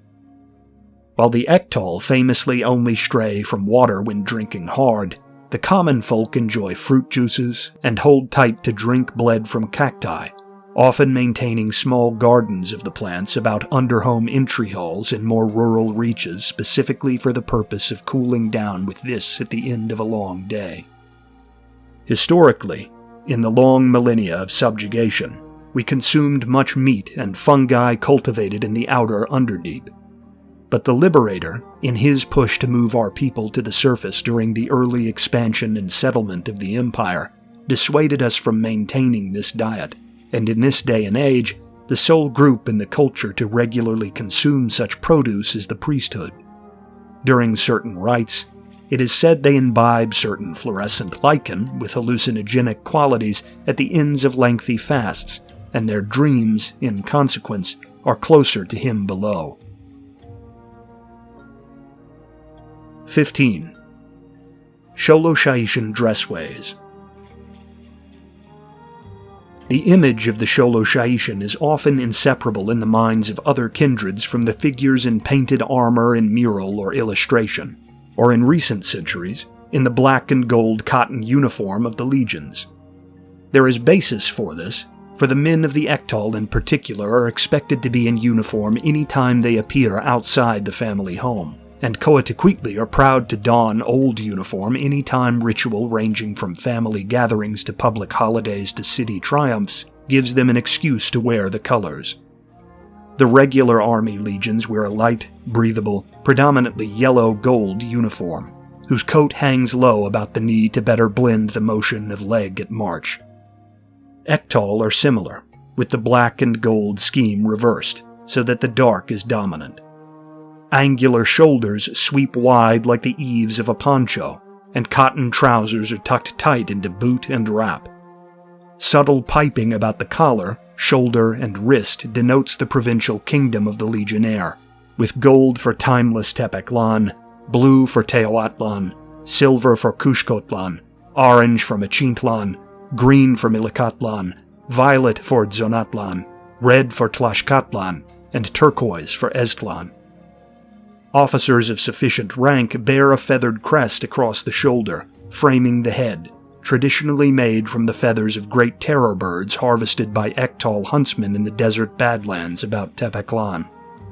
But when not in uniform, men, whether Coatiquetli commoners and Ektal or royals at rest, will wear shorts or kilts of light cotton, paired with poncho or cape which shields the skin from the sun without being dense or restrictive against desert or jungle heat. In more northerly provinces like Kushkotlan, these capes are often of thick-woven llama wool, and pants are cut long to shield from wind or occasional snow. Colors are vibrant and warm, with red, orange, and yolky yellows being favored. Clasps and buckles for cape or belt are topped with polished stones, and the palm of the dominant hand of any given man of Ektal or Coatiquetli blood is kept uncovered during greeting or salute among peers, that the Triskelion brand given to those who have spilled blood in battle can be seen and lent the respect it deserves. Our kindred is, as any can see, predominantly hairless, an impression made all the more stark by the male tradition of keeping our heads shaved down to the scalp in military fashion. Only the old or men among the priesthood who have attained adulthood grow hair of any length, and even then, most prefer to conform to the sleek look common to the legions even when war does not call for it. It is common among some, such as the rugged men in Kushkotlan, to keep wispy mustaches formed of the whiskers about the snout, but in most provinces and associations, shaving this back along with the head is preferred. Our women, without uniform, dress with modesty in some ways. Their sarongs and wraps are not dissimilar to those of men, though they tend to prefer cooler colors like jade greens or tropic blues. But in contrast to the rare polished stone clasp or simple stud upon a man, a Xoloxaitian woman is often adorned with the glint of silver, gold, and copper, amongst the glitter of quartz and precious gem. Gifts of such jewelry, from hairpins to rings to anklets to chokers, are expected testaments during anniversaries, holy days, the birthdays of a mother's children, and upon the return of a husband home from deployment, when his long savings can be put to use at home. Xaitian women wear a lifetime's adornments proudly, often all at once, as testament to the devotion of husband and underhome, with pieces being picked to match each to each, accentuate the eyes of the wearer, and present a unified image when combined. Women often court much longer hair upon the scalp than men, weaving this plait of hair into crest or gilded braid to keep it manageable as it grows longer with the decades. A woman's seniority among her peers can often be judged by a glance at the length of this hair, and Xaitians, male or female, take the disturbance or insult of a sister or mother or wife's hair with deadly seriousness. Both the female obsession with maintaining lengthy hair and the civilizational sensitivity to negativity about this practice likely dates back to the millennia of servitude, when the hated Ida would shear the heads of Xaitian women yearly to clothe their own womenfolk as if we were no more than llama for their use. The Ida practice of scalping Xaitian women they then violate and devour during incursions across the northern border in not-so-distant centuries suggest the great enemy too have not forgotten this insult. But regardless where the foreigner hails from, and what the fashion standards are in one's homeland, it would be incredibly unwise to imply discomfort or dislike for these long braids. Among both men and women, a visitor will find most Xoloxaitians go about barefoot unless weather or work demands they go shod.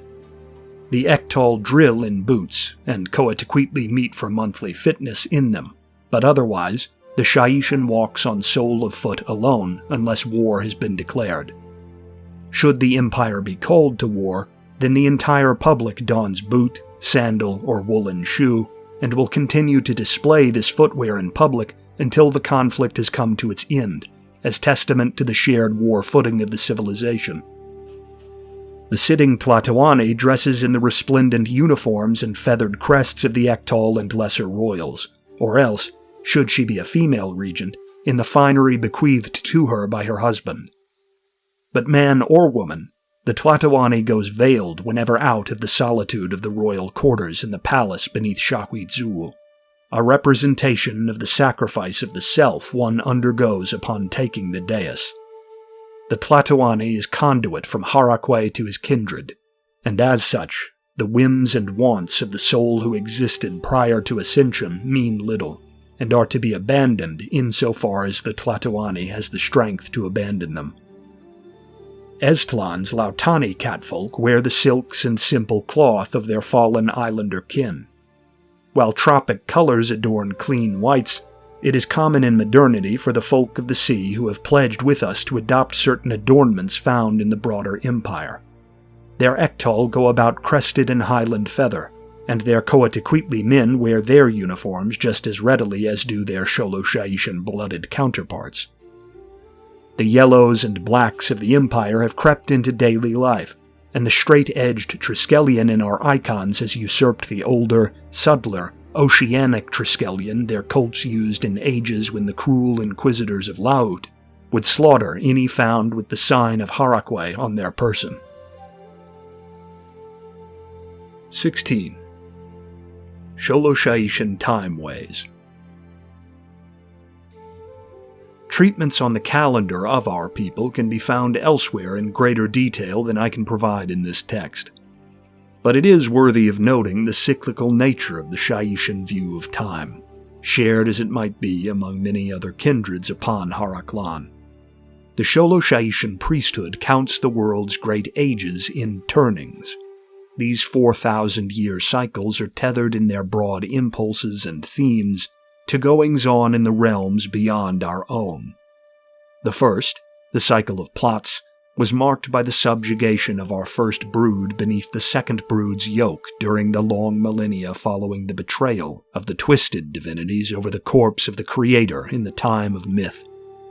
The second, not quite spent, so we of the folk are told, is our cycle of muster, the gilded ages in which we Xaitians threw off our binds and began the long inaction of the old general's timeless plans of battle, that the evils of the prior cycle might be overthrown and order might be restored in both creation and beyond. It remains to be seen what overarching tremors and trials are to come in the nascent third cycle fast approaching, but we can be assured that Him below has prepared long for this coming, and we of the first brood are privileged to live and struggle during this time in transition. But the real thrust of this treatment on time is one of home and work and recreation, of a culture's view on the spending of time. Xoloxaitians are regimented in their thinking, and it is no less so with the conduction of one's day. It is a cultural view of schedule and allotment, and those who are lax with their time are viewed as strange indeed by their peers.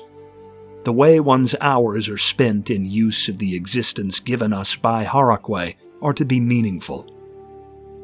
But depending on the individual, or the social caste being described, the definition of meaningful may well change. But across these divides between one family or another, there are few greater social slights than being late to a Xoloxaitian, as the making of an appointment or the commitment to a date is an imposition upon both parties, and the breaking of it is considered an insult to the one left waiting and wasting by the slow or careless. In legionary circles, this devotion to time spent is total. A man's days become entirely the days of the army, and beyond brief and hurried meals, or lulls in march or drill for rest, a Xaitian generally remains focused on his tasks, taking only what playful conversation or jest among his comrades he must in order to maintain his drive. Even in peacetime, whether XVIII or Coatlicue, a Xoloxaitian has been reared from birth to treat the preparation, physical and mental, for armed conflict with the same severity he would lend war itself, and conducts himself accordingly. given the Ektal and royalty spend the whole of their lives prior to physically demanded retirement in this mode of thought, they often seem severe and dour even to their fellow Xoloxaitians, and only allow this mask to slip among close friends, or upon visits to the underhome on leave. But it must be remembered they are not automatons, and are just as capable of tenderness or levity as any other in the Empire. They merely treat their public role with the respect it demands, and conduct themselves accordingly. The Coatlicue retain their fitness for service, but their work, fulfilling as it often is to them given familial traditions and craft, is of course not treated with the same seriousness as is Harakwe's work. Coatlicue families work hard when they are set their tasks, but even in this age of industry, enjoy a far greater degree of flexibility than others caught up in the cogs of manufacture or production abroad. Farmers and fisherfolk, of course, work seasonally, and often spend months of their years free of any duties save maintenance and monthly drills, leaving them free to enjoy family, pursue their home arts, and socialize as they please. Even in more regimented fields, whether old as the miner's hallowed art or new as the line worker in a foundry, Shaitian law mandates shifts for such folk not exceed 1/4 of a day's cycle, and not exceed 4 days out of any given week. Unless war demands lifting of these periods of reflection and restoration, the whole of the nation's industry goes quiet for much of the month of Yaoyot, and these workers return to their kin for the duration of the gloried summer's dawn. The Coatlicue drink, relax, and fraternize as they wish during this time off, allowing for proper public behavior, but their time is mostly, after marriage especially, spent in the home. The time for fraternity is for the most part drill and war, and the time for family dominates any other period. The Lautani have had to adapt to this legal structure, for the island traditions bequeathed to them by the wicked Duumvirate places their cousins on the archipelago under great strain at labor, and demands far more of their days than is tradition in Xoloxaiti. There seems an impulse among their Coatlicue in Estlan to believe these relatively small work periods are slothful or indulgent, but this seems already to be dying away as younger generations born under the new kingdom on the peninsula come into their own, and the ragged beliefs of the island folk are washed slowly away. In days of old, most craftspeople directly oversaw the completion of their works, or at least were close enough to the work's end product that they felt some connection to it. But in today's age of thrumming generator and scorching steam, the man moving brake equipment for automobiles from one line to the next finds it far harder to visualize the many-handed end product as his own, and it is far easier for this laborer to become disheartened by the repetition and lack of agency in the process. As if this issue was foreseen, and given the obsessive planning of him below, I have no reason to doubt that it was. The Shaitian labor period during any given day has always been limited, and it has spared the Coatlicue the worst of the miseries experienced in industrial Guangdong or Lautan. Or even, if I be allowed to criticize our first brood cousins, in the Volvenreich. Our people have found that a man's hands move far more quickly and produce far more efficiently if he can see the end of a task before him and does not begin it stripped of his will. If you find yourself here as apprentice or student in trade or art, do not be surprised to find the pace brutal when at task, only to be dropped like hefty block the moment the clock is up, so that all your compatriots can retire to conduct the rest of their lives. So far as leisure activities are concerned, one favorite is hunting, long a staple of the Ektal and Royals, and often conducted among the Coatlicue by old legionary comrades. The dire beasts, such as Kandar scorpion or the dreaded Tokateoti, are generally the province of the daring Ektal. But Coatlicue hunt anything from small game like wild turkey or desert hare to bigger fare like mule deer and bighorn sheep, all fine for meat to supplement the household. Sport fishing, previously dominant only in Michintlan and Teoatlan, is gaining popularity after the ascension of XVIII to kingdom, as the Lautani put even our master fisherfolk to shame. Rather than net or trap, this is done by the rod, and from coastal or riverside perches, entire families will spend evenings or mornings in pursuit of fish to be found in the waterways of their respective provinces. Pipe smoking, the drinking of chicha, or long marches for leisure, either about town or countryside, are also common and help to dispel the restless energy of Shaitian legs. In-home or among friends, board games like the marble-centered table ulema or the working of stone puzzles are favorites among families. Dances are held on social occasions among interconnected underhomes or upon certain religious festivals, and the fruits of leave, whatever art that may entail, are frequent among men and women, young and old. 17. Xoloxaitian orderways. The laws of Xoloxaiti, as even a newcomer will recognize, are strict. Just as we hold ourselves to high standards, so too does the law of Harakwe hold the culture at large to high standards. But this is not to say all actions are penalized by execution, or that all actions an individual takes within the empire are watched and measured. Most restrictions, to use an example which might be relevant to those of our first brood cousins from the New World, of hunting or fishing, are only imposed upon profit-making ventures or business. It is almost unheard among a settled people for leisure to have exterminated a species of fish, say, without there being an overarching fleet of fishing vessels seeking pearl or ink or oil being the cause of a dwindling population. As such, much care and regulation is placed upon commercial fishing or trapping, with steep, often capital penalties imposed on those found endangering the fruits of Xoloxaiti's bounty. But a lone hunter with his family, who has little motive or even ability to haul 10 bears down a Kushkote peak for his larder, has no fees, licenses, or oversight to observe on the part of the state. The same is true for the dumping of refuse, or the undertaking of large building projects, with oversight reserved for those, which is to say, guild or business bodies, whose impact will be disproportionate, and who are therefore expected by the kings and speaker of our kindred to exercise utmost care and caution. Corruption and underhandedness are not tolerated in any, large or small. But it is Harakwe's due to sort out the small, and the due of the XVIII lawgiver to sort out the large before they can impact the whole of a city or province. Business-minded folk like the VIII are often aghast at such stark penalties as public strangulation for investment fraud, the employment of interest, or misrepresented shoddiness in manufacture. But it is the Xoloxaitian belief that such underhanded treatment of one's folk implies a deep-rooted fault of the soul, and that the removal of the offender from the pool of reproduction is the only way to remedy such poison in the veins of the empire.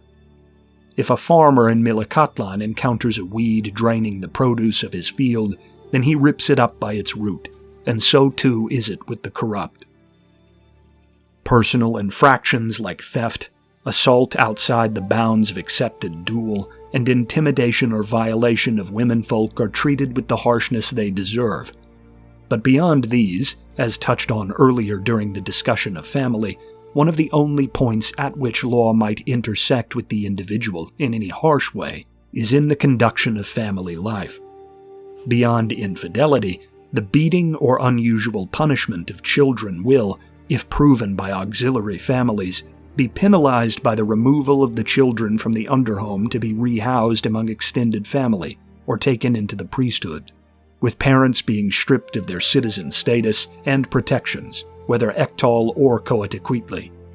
A child, especially a son bound in time for the battlefield, can benefit from feeling the bruise and ache of physical trial, but this is never to be inflicted outside of strict martial schooling or drill, and the befoulment of the underhome with its undue use is a disgust to any proud Xoloxaitian. XVIII are provided for as needs dictate by their kingdom, But beyond household or hobbyist pursuits like savings for construction or hunts, often pay any excess wealth accrued through home arts or inheritance or war's spoil to the royals of the province to which they belong through redistribution. They are, as a rule, less materially wealthy than their coaticuitly brothers and sisters. Taxes are imposed upon coaticuitly, but compared to the taxation of other kindred nations, these dues are minor, 1/20th to the provincial kingdom and 1/20th to the temple complex in the provincial capital, taken either as currency or as produce. All other excess is left to the underhome. 18. Xoloxaitian Freedom Ways. Liberties guaranteed to Xaitian souls of citizen status, whether coaticuitly or XVIII, can often be traced back to our time in the Underdeep before liberation, and our roots in the interlinked underhomes of the great cities of the Empire. There are many to list, but one would be better served by seeking legal documents or treatises for such comprehensive information. Here I will focus mostly on what might be relevant to a visitor. Xoloxaitians who have passed service, and their families, are tended by the medicines of the priesthood and the coaticuitly physicians they train at temple's cost in times of illness, and provided for by the dais if maimed, elderly, or disabled when necessary, though the underhome is usually capable of minding these folk themselves.